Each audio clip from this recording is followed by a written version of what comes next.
Hey everyone, my name is Shivank, and today's video is all about how I got 10 A stars at GCSE.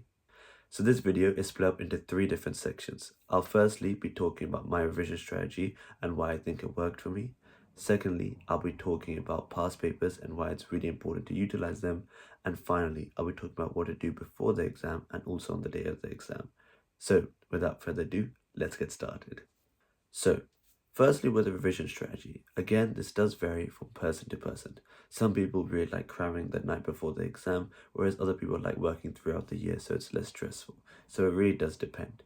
However, I think this strategy does work for every single person regardless. And this is a 4-step plan. The first step in this is to identify your weaknesses, and the best way to do this is by looking at the specification. So, for example, on the screen right here, you can see for biology in topic 2 of Edexcel that it has different subsections within each. By focusing on specific ones, whether it's, I don't know, like let's say mitosis, if you're able to recite all the different stages of mitosis with all the key terminology, then you know that this is one of your strengths and you can move on and think about this later down the line. However, if you're struggling to recite the process of mitosis, whether this is by mind mapping or by brainstorming and writing down every single step, then this is something that you can work on. I think what's really good with using the specification is that you're not leaving any topic. The idea that every single topic is very comprehensive, regardless of whether you were taught it at school or regardless of whether the CGP guide had it, you're covering it all, and you know in the exam, nothing that will come up will be uncertain to you. I think that's the biggest fear, the idea that you sit the exam and you read something that you've never heard of before. So to summarize that, make sure you use the specification because it tells you step by step what topics to cover, what specific key terms you need to know as well, and how you're able to use them. Secondly, in terms of revision, many people are struggling in terms of how to revise effectively. Do they just revise one topic that they're weak at continuously so that they become stronger, and the last couple of ones they just do past papers for it? Again, this does vary, but I think what really works well is the 3-step process now. The first step in this 3-step process is that you review the topic once.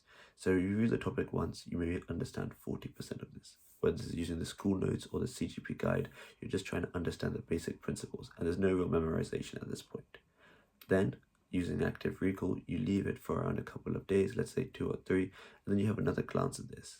This one, you don't look at any of the content and you essentially mind map everything that you remember from there. By doing this, you're able to understand the content first. This is really important because if you aren't able to mind map this, that means you didn't understand the information in the first place, so you need to go back. But let's say you've mind mapped the process of mitosis. You understand what happens, maybe not the specific keywords, but at least you know every single phase, like prophase, anaphase, so on and so forth, which is really good. Now, what's really important is that you go back to the terminology and you add in every keyword. Explain what prophase is, explain what metaphase is, so on and so forth. Because by doing so, this forces you to recall the terminology again. Then, the third time is where you review everything. So you write again in a mind map, hopefully remembering most of the content. And if not, then you go in and highlight in red what things you forgot and what things you need to add. By doing this 3 times, it really reinforces in your head what you've learned. So, to summarize everything in this 4-step plan, the first step is to read the specification and look at every single subsection to identify what your weaknesses are and to identify what key terms you need to know. Secondly, you first want to review the content. You'll understand 40% of it and you want to mind map this. Then, after a couple of days, you want to see what you can remember and add in any keywords that you've missed, highlighting this. Then, again, after 3 or 4 days, you do the same process again. You can do a rough one if you want, but making sure that you have all the key terms because that is what will get you the marks in the exams. And that is the 4-step process of what I used and really helped me gain my marks. Now, let's talk about past papers and why I think it's really important to utilize them. In the exam, you'll be sitting this in timed conditions. So firstly, past papers give a really good accurate representation of what it's like in the actual exam. You can time yourself accordingly, see how much time you had to review answers, see if it's time pressured, so on and so forth. Secondly, it's really important that we learn exam technique over brain dumping. You've learned a lot of content during school, but what's really important is that when you look at the questions that you've learned, that you don't just brain dump every single information hoping to get marks. Because as an examiner, they're just looking for the keywords, and if you write too much, you either have a chance of contradicting yourself or the idea that it won't really be applicable to what you're learning. And thirdly, exam technique. exam technique is really, really important because everything that you've learned from one example. But what's really important with exams is that you apply to different contexts, which is only going to get better the more and more past papers you do. Because specific words that might be mentioned in the mark scheme may not be in your answer, despite you saying the same thing. So, for example, if you said the word kill instead of murder, you wouldn't get the mark even though you're conveying the same thing. And that's the harsh truth of it. But it's really important, the more past papers you do, the more confident you are with this. So, in summary, past papers are really important because it gets you more comfortable with the timing. It's going to be representative of what your exam is. It really trains you the idea that you know what to write rather than just brain dumping. And finally, also knowing command words. If you see a word that says describe in biology, they're not asking you to just state everything and then explain it. They're just asking you to write down. So if it says describe the chambers of the heart, they're just asking you to describe all the 4 chambers. They're not asking to explain why each one works or what each one of the function is. And that's what's really key, because not only will this help you save time, but it also enables you to make sure you've hit all the 4 marking points.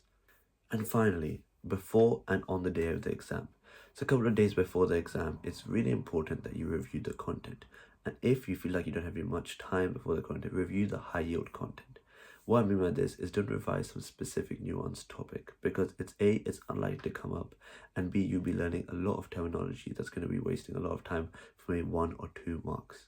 For example, we always know that neurons is a topic that's been prevalent across all biology papers, and so something related to that is very likely to come up. It could change, but this is what was during my time during 2018, 2019.